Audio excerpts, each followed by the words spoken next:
السلام عليكم ورحمة الله، والصلاة والسلام على رسول الله. نتمنىكم تكونوا في أحسن حال، في صحة جيدة إن شاء الله. الفيديو ديال اليوم هو عبارة عن بطاطا في الفران بطريقتي، طريقة جد مبسطة وسهلة للغاية. أول حاجة كناخد البطاطا على حسب الموجود، يا إما البيضاء يا إما الحمراء على حسب اللي توفر. بطبيعة الحال كناخدها نغسلها مزيان، نحيد منها داك التراب ديالها حتى كتحيد كلشي داك الشوائب كلشي اللي فيها. كنخليها بقشورها، نقسمها على جوج، من بعد كنديرها شرائح تكون شويه طويله وفي نفس الوقت تكون غليظه، يعني نقطعها شويه غليظه. صافي هنا من بعد ما كملت داكشي اللي عندي كناخد الماء يكون طايب مقراج، يعني سخنته يكون طايب مزيان.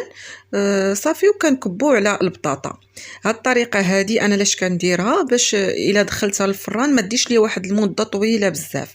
الا خليناها هكاك مباشره، يعني غير قطعناها كتبقى هكاك البطاطا، يعني كندخلوها للفران كتدي لنا الطياب بزاف.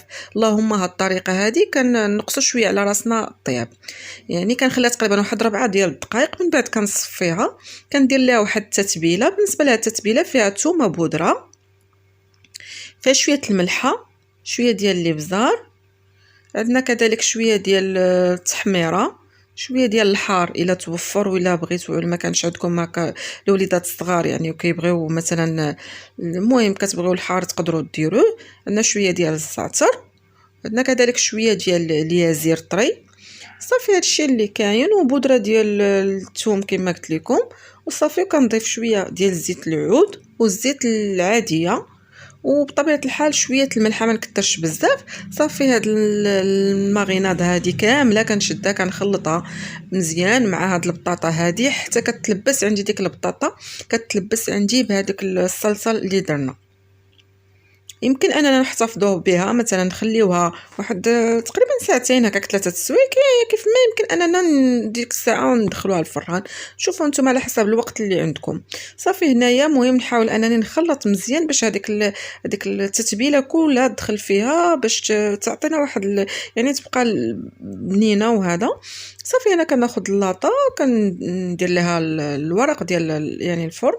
صافي وكنسرح البطاطا ديالتي، ندير وحده حدا وحده. من الافضل اني ما نديرهمش وحده فوق الاخرى، من الافضل اني نخليها وحده حدا الاخرى باش ياخذوا حقهم في الطياب والطيب مزيان.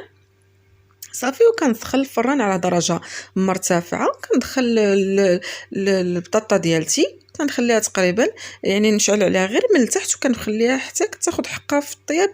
من بعد ما كطيب كنطلعها، يعني كنشعل عليها الفوق وصافي. ومن بعد ما كتحمر كنخرجها، وهذا الشكل ديالها النهائي كتجي رائعه ولذيذه بطريقتي جد سهله وبسيطه. اللهم هاد الطريقه اولا نبدا نقلل البطاطا، يعني كتاخذ لنا يعني الزيت، وكيف ما كتعرفوا بان الزيوت يعني شويه صعيب على الصحه، وهذا خصوصا المقليات.